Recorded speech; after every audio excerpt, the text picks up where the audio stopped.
Welcome to the Infowars Nightly News this Wednesday, September 18th, 2013. I'm Gigi Ernetta. Here's what tops the news tonight. Tonight, breaking news that a SWAT team was told to stand down as the Navy Yard shooting was in progress. Then, the controlled media buries the connection of psychiatric drugs to the Navy shooter. And a high-profile church leader ignores the human soul and demonizes guns. All that and more on tonight's Infowars Nightly News.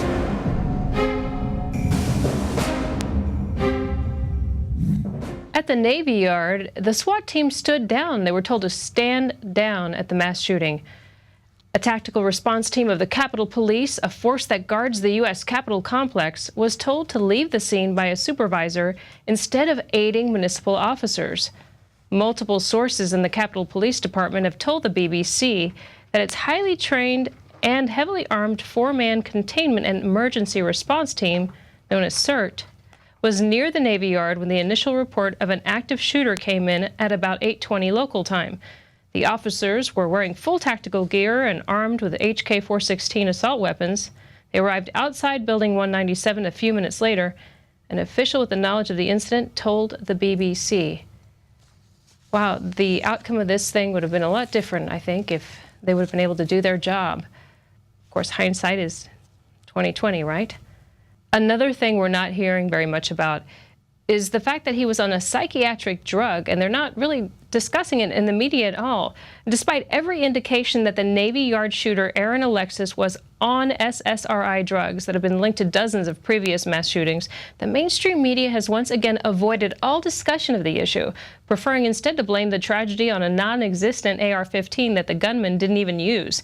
Now, Alexis suffered from PTSD, blackouts, and anger issues, all of which are treated with SSRI drugs. And the most common form of treatment for PTSD is paroxetine, which is listed as the #3 top violence-causing drug by the Institute for Safe Medication Practices, also known as the ISMP.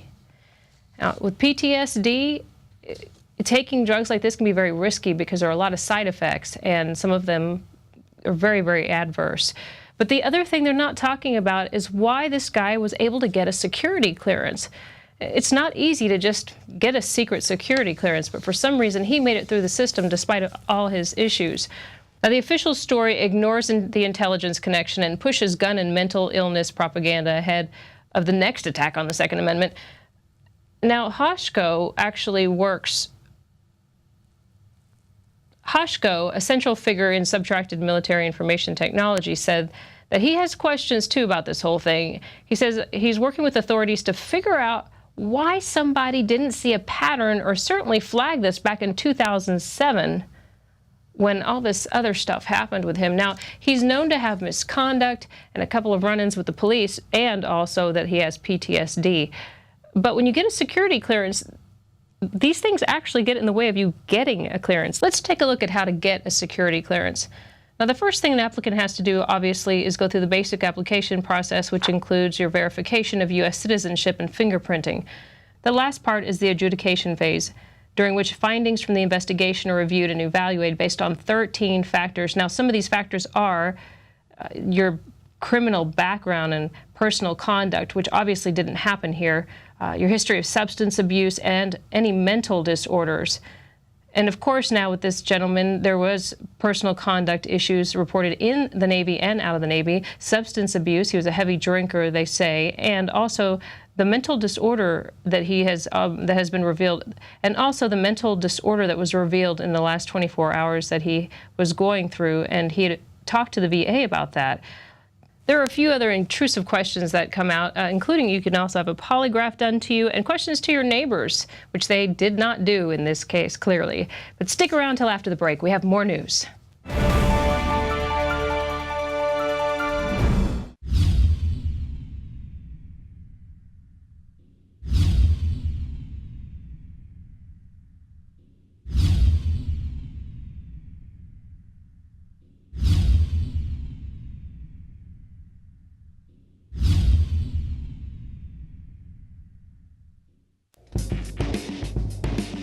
Infowarsstore.com. a conscious and involved distributor of independently made products that support a healthy and aware community. Dive into cleaner waters with your own ProPure system and Pro 1D filter. Save 10% with the promo code WATER. We've handpicked a veritable treasure trove of the best non-GMO seed banks on the market. And our selection of films showcases a wealth of knowledge outdone only by our books. Check for combo packs to multiply your savings. Wear your colors proudly with one of these conversation starters. Now available in pink. Get prepared and fund the revolution at InfoWarsStore.com.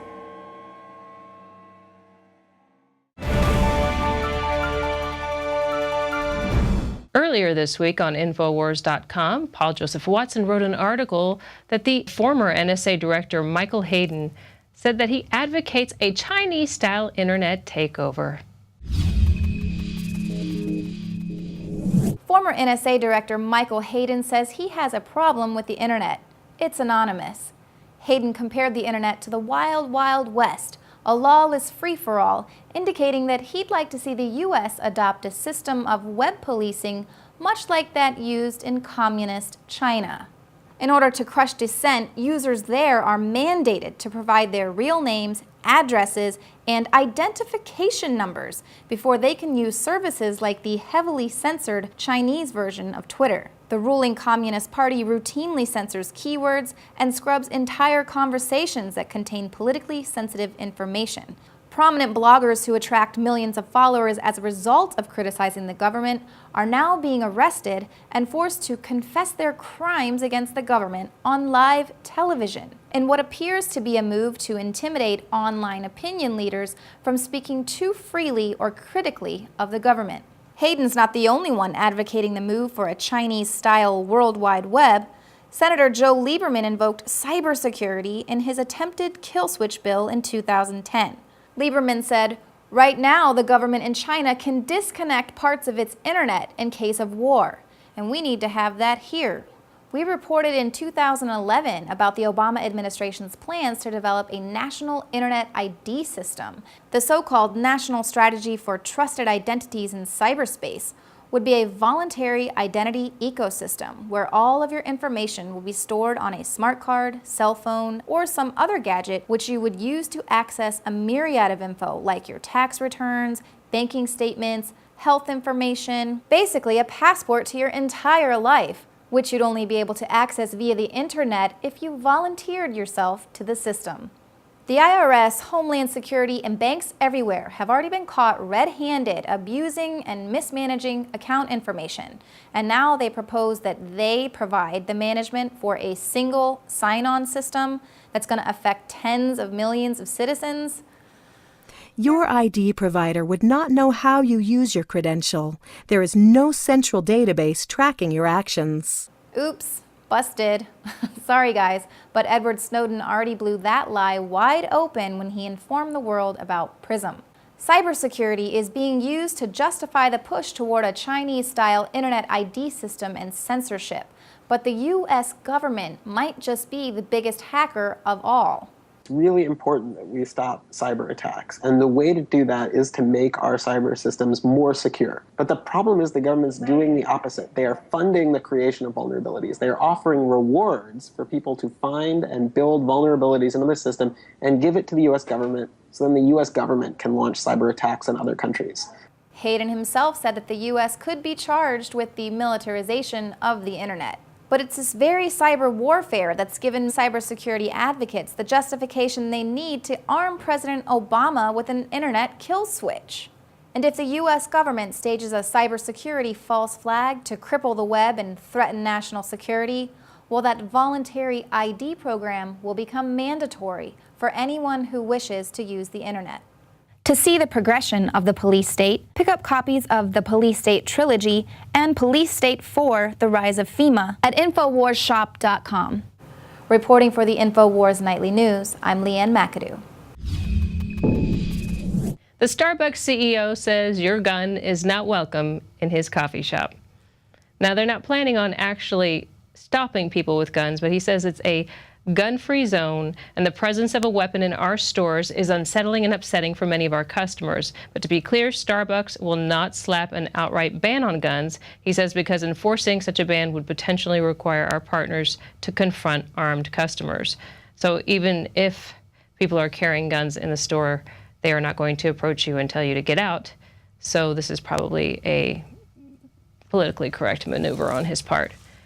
And talking about guns, Rick Warren recently said that he forgives the person who sold his son a gun.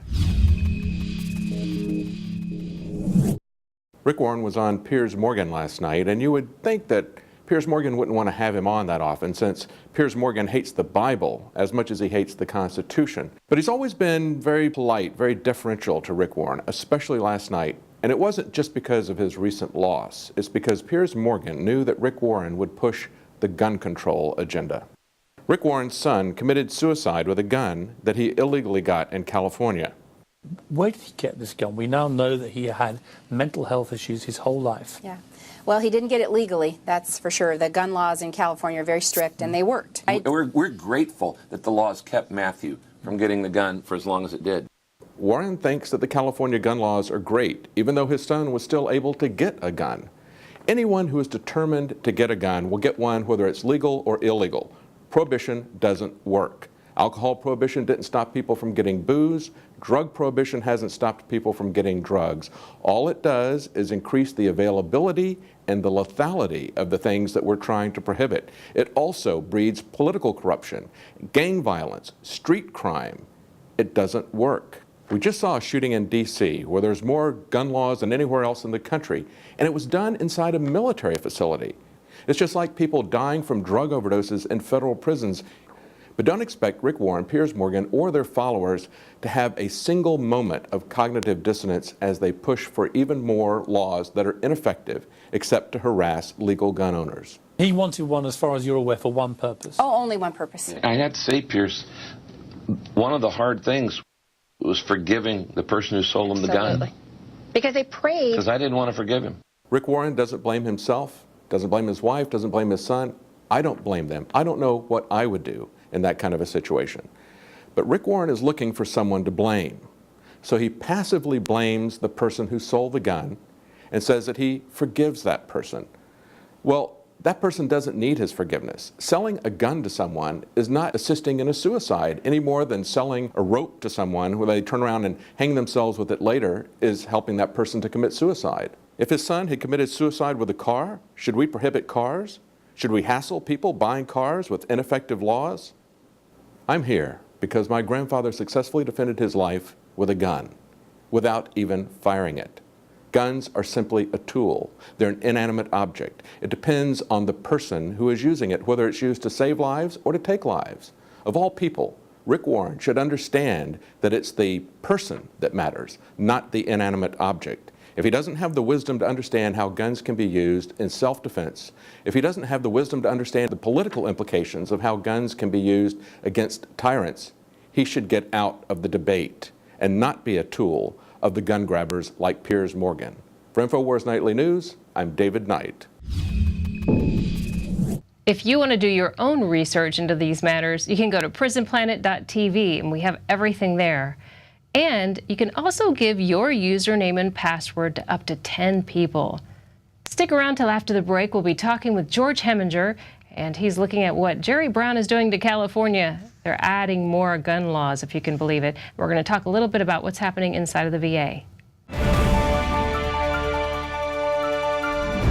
Now you can watch Alex Jones live at Infowars.com/show. You'll find links to all of our content there and a free 15-day trial for Prison Planet TV. You can also browse the network, the Infowars Nightly News, and over 60 movies and documentaries all together in one place. You can watch the Alex Jones radio show live as it happened. So check it out, Infowars.com/show. Many anthropologists and archaeologists believe that before man even discovered the power to harness and use fire, we were involved in agrarian activities. That is, taking the seeds of plants and then replanting them to produce more. The very foundation of our modern civilization and human culture is centered around the planting and cultivation of edible plants. Here are some of the amazing deals at Infowars Seed Center at InfowarsShop.com. The Survival Seed Vault by My Patriot Supply features only the finest survival heirloom seeds for a robust and hardy garden, even in the toughest times. We also have starter varieties of the deluxe seed packages for fruit, salads, salsa, peppers, medical herbs, and more. Go to the Infowars Seed Center at InfowarsShop.com. And remember, the revolution against tyranny is growing.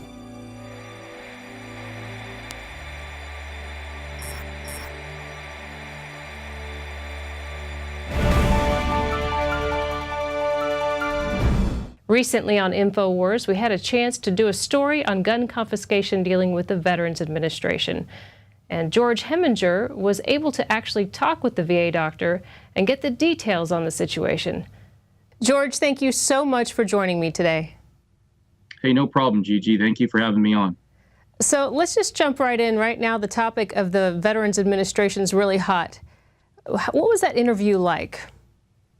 Well, I mean, I kind of happened upon this after we interviewed the U.S. Navy vet that had a forced psychiatric evaluation, a wellness check. They confiscated his permits and took his guns and had forced hospitalization. Actually, people within the VA system started contacting me, and one guy I did respond back to was a VA doctor out of Florida, and we ended up doing an hour-long interview in detail of how the VA administration is progressing a nationwide gun confiscation program that's been ongoing for years. And the good thing about the video is that it really goes into detail from a doctor's perspective, what they have to do to go ahead and take the guns from the veterans. And I think it was so scary at the time that a lot of people ignored it. So hopefully it'll see the light of day and more people will be able to see exactly what's going on internally with the VA hospital system.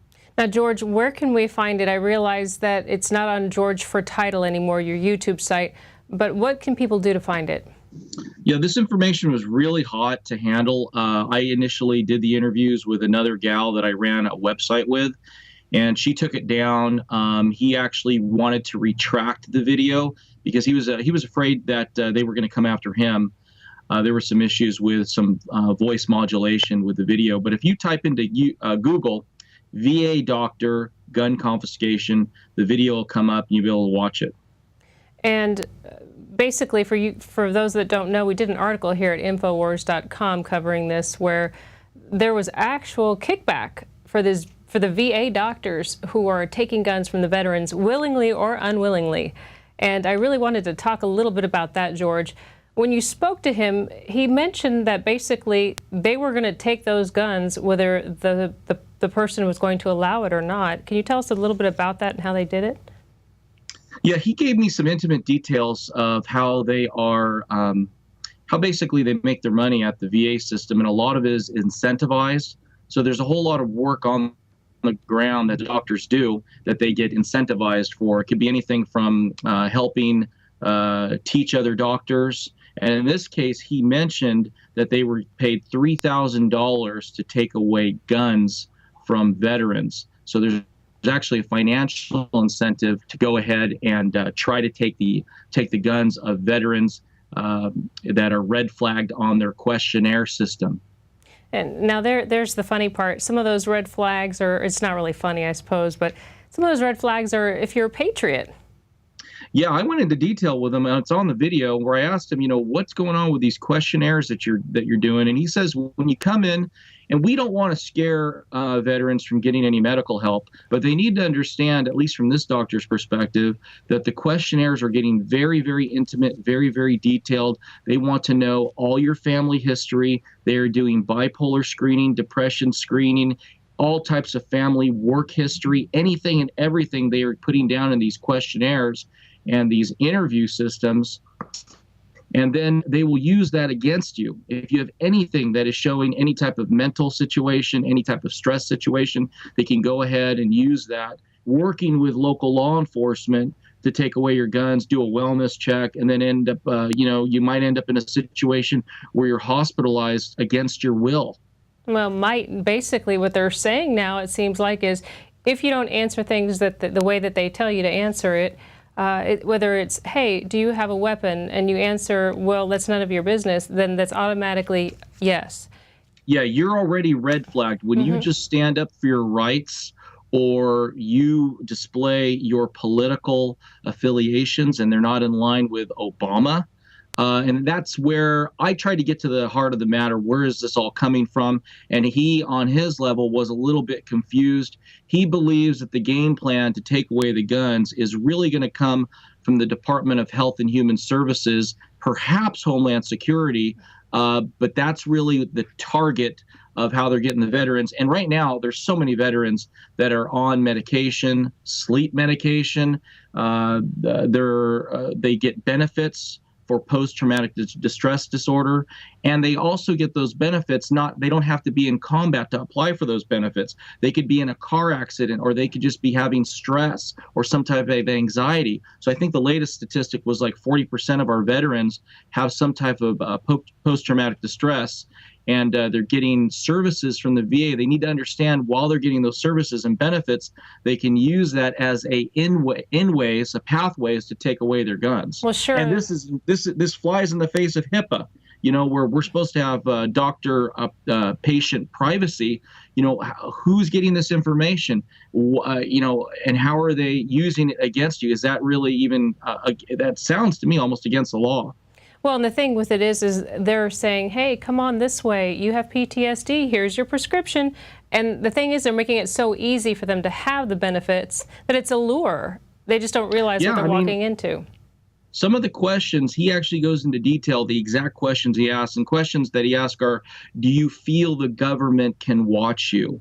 Do you feel the government wants to take your guns? And if you say yes, or you answer with the wrong wordage, they can go ahead and classify you as paranoia. And I said, hey, what happens if you say you watch Alex Jones or you're against Obama's policy on the wars? And he said that could be interpreted. I mean, it's very, very political. And he says a lot of these VA hospitals are aligned with leftist-leaning liberal institutions, and they're against gun rights in general. So he basically says from the top down, over the years, things are getting more in a way where they're going after guns any way they can. Well, it's accelerating under the Obama administration, no doubt. Yeah, and I'm sure Obamacare will be able to, I don't know if this is the first step in gun confiscation with regards to the general populace. At first, they're trying this out using doctors against the veterans. And then all of a sudden, when Obamacare kicks in, they're going to use regular doctors to go after regular civilians. Those are questions we just don't know the answer to. Well, and I'm trying to get my hands on some paperwork right now because on the internet it seems that people are visiting doctors now, pediatricians, cardiologists, whatever, and the form, they actually ask from a form, and it asks if you have weapons in your home. Now, what that has to do with your doctor's visit, I guess it's just part of it. It has nothing to do with your doctor. Though that's informational gathering for law enforcement and for other agencies we may not be aware of. I mean, if you are a veteran and you're seeing your doctor and for maybe a sleep issue, or maybe you're having depression or something, and they all of a sudden say, hey, you know what, we're calling the VA police, and they come in and they say, we're going to have to get you to surrender your firearms, and you're going to be hospitalized, forced hospitalization for 2 or 3 or 4 days. That can evoke a very stressful response, and they can use that against you. I mean, this is involuntary hospitalization in a psych ward. This is what they do to intimidate you and to basically raise additional red flags, and that's how they go ahead and take your guns. Now, you also know about the man in Connecticut that had that happen too. Exactly. Well, just by pure luck, I primarily cover stories here locally in Southern California. I talk about the economic collapse. I talk about families, basically living on the streets, my own personal struggle. But, by being out there on the internet, I have a lot of people that contact me, sometimes faster than maybe they'd be able to contact Infowars. And Dave Schmecker was one of those individuals that contacted me. We got him up online, and he basically was forced out of his house. They took his guns out of the gun safe that he had, and they hospitalized him for 4 days. And then he had to deal with the reoccurring problematic issues of dealing with these agencies and trying to get his guns back. Right now, I don't know what happened to Dave, but I believe he was on your show. Yes, I was going to say, for our viewers, you can go to Infowars.com and you'll find the interview. Also, Alex talked to him. And I want to ask you a couple more questions right now regarding gun control, because I hear in California, Jerry Brown has a list of laws that are up on his table. Yeah, I think California is really in the running as the poster child for gun confiscation and limiting our Second Amendment rights. There's been about 30 pieces of anti-gun legislation that has been passed this year alone. And I think Jerry Brown, our governor, has about 7 pieces of legislation. You can look it up online, but they're anything from banning all semi-autos with a detachable magazine to banning all lead ammo in hunting.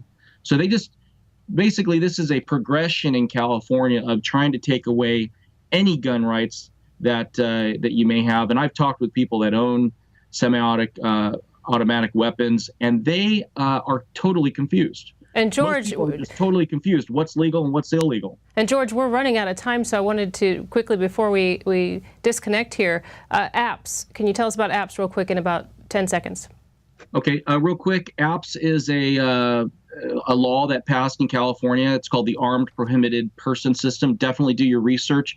It creates databases and allows multiple law enforcement agencies to go after individuals that may be a threat that own weapons. In 2011, they seized 1,200 firearms. They seized 155,000 rounds of ammo. And what they are doing, what I've been reading and hearing, is that they go to houses and under threat, under intimidation, get people to voluntarily give up their weapons. And if that doesn't work, then they go ahead, and we see what happened in Citrus Heights, Sacramento with Joe Mendez, where they go and they point an M16 at your head, and they take away your weapons, and they bankrupt you through the court system. Well, George, this has been great. I look forward to doing this again. Thank you so much, Gigi. Take care. All right, you take care.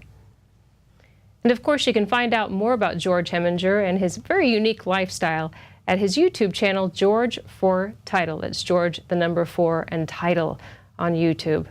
And there you'll also find a little bit more about what's happening at the VA if you type in gun confiscation, Veterans Administration.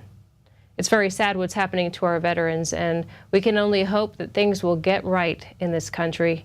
So stand up for your Second Amendment rights. And you can go to the Infowars shop, Infowars.com. Show your support for the Second Amendment and get your Infowars Second Amendment t-shirt today. Especially the pink gun on the white t-shirt. I am partial to that one. Thank you so much for joining us on the Infowars Nightly News. Remember to be back here tomorrow at 7 p.m. Central.